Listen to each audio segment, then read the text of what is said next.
नमस्कार, मैं गरिमा पांडे आपका स्वागत करती हूं हमारे YouTube चैनल आवाहन में। आज दिन के समाचार कुछ इस प्रकार हैं। विधानसभा चुनाव 2022, जनता का मूड भांपने के लिए नमो ऐप पर किया जा रहा एक सर्वे। प्रधानमंत्री नरेंद्र मोदी उत्तराखंड सरकार या संगठन, प्रदेश सरकार और पार्टी के 57 विधायकों की परख खुद कर रहे हैं। जनता का मूड भांपने के लिए नमो ऐप पर एक सर्वे किया जा रहा है।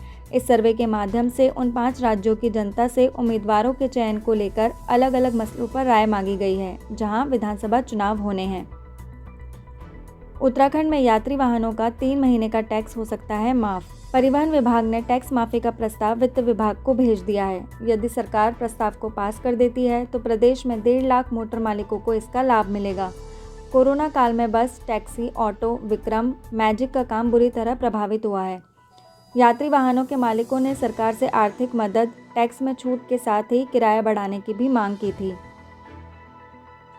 बरेली से हवाई यात्रा की हुई शुरुआत। अब सिर्फ 2 घंटे का होगा बरेली से मुंबई का सफ़र। अब बरेली से मुंबई के 1400 किलोमीटर से ज़्यादा दूरी के लिए ट्रेन में 30 से 35 घंटे के कष्टदायक सफ़र की ज़रूरत नहीं पड़ेगी।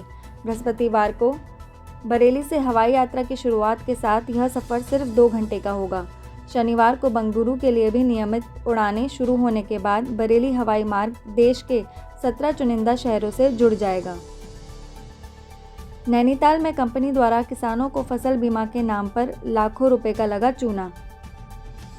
उत्तराखंड के नैनीताल जिले में 100 से अधिक किसानों से धोखाधड़ी हुई है। एक कंपनी द्वारा जिले में जोनल और ब्रांच ऑफिस खोलकर किसानों को फसल बीमा के नाम पर लाखों रुपए का चूना लगाने का मामला सामने आया है। इतना ही नहीं, आड़ू का अच्छा दाम देने के एवज में किसानों का कुंतलों माल बाहर सप्लाई कर दिया गया। यमुना पर बन रही लखवाड़ परियोजना को केंद्र से मिली 4,673 करोड़ की स्वीकृति। देहरादून जिले में बनने वाली 2 बड़ी परियोजनाओं को जल्द ही पंख लगने वाले हैं। एक ओर जहां केंद्र सरकार यमुना पर बन रही लखवाड़ परियोजना को 4,673 करोड़ की स्वीकृति देगी, तो दूसरी ओर सौंग नदी पर बनने वाली किसाऊ परियोजना का भी 6 राज्यों के बीच संशोधित MOU साइन किया जाएगा। नैनीताल हाईकोर्ट ने सरकार को रैणी आपदा में मुआवजा नहीं पाने वालों के भरण पोषण की व्यवस्था के दिए निर्देश। नैनीताल हाईकोर्ट ने बुधवार को चमोली के रैणी गांव में ग्लेशियर फटने के दौरान आई आपदा में मृतकों और घायलों को अब तक मुआवजा नहीं दिए जाने के मामले में दायर जनहित याचिका पर सुनवाई करते हुए राज्य सरकार को निर्देश दिए हैं कि जिन लोगों को अभी तक मुआवजा नहीं दिया गया है, उनके भरण पोषण की व्यवस्था की जाए ताकि उनका जीवन यापन हो सके। शिक्षा विभाग ने अभिभावकों के लिए जारी किया हेल्पलाइन नंबर। लंबे समय बाद बच्चों के लिए खुले स्कूलों में उनकी सुरक्षा का विशेष ध्यान रखा जा रहा है। कोविड नियमों का पालन न करने वाले स्कूलों के खिलाफ कार्रवाई भी की जा रही है।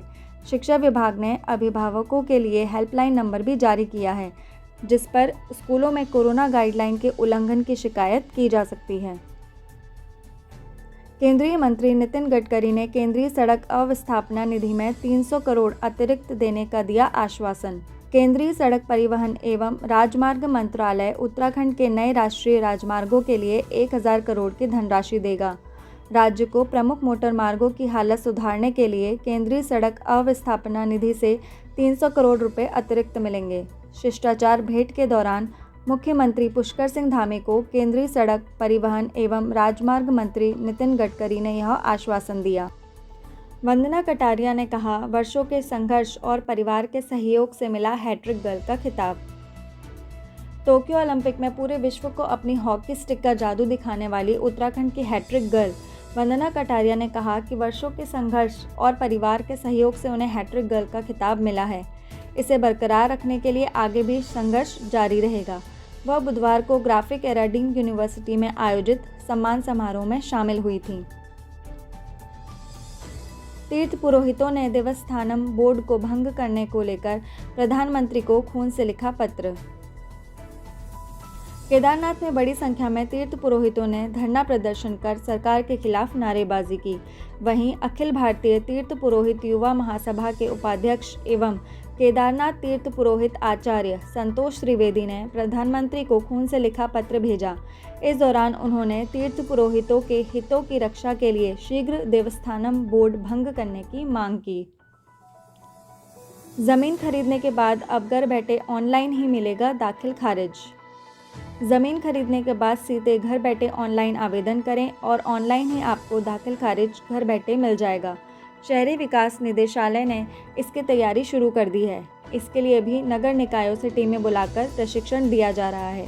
इसके बाद आम जनता के लिए यह सुविधा ऑनलाइन कर दी जाएगी। दून अस्पताल में दिन पर दिन बढ़ती जा रही है मरीजों की संख्या।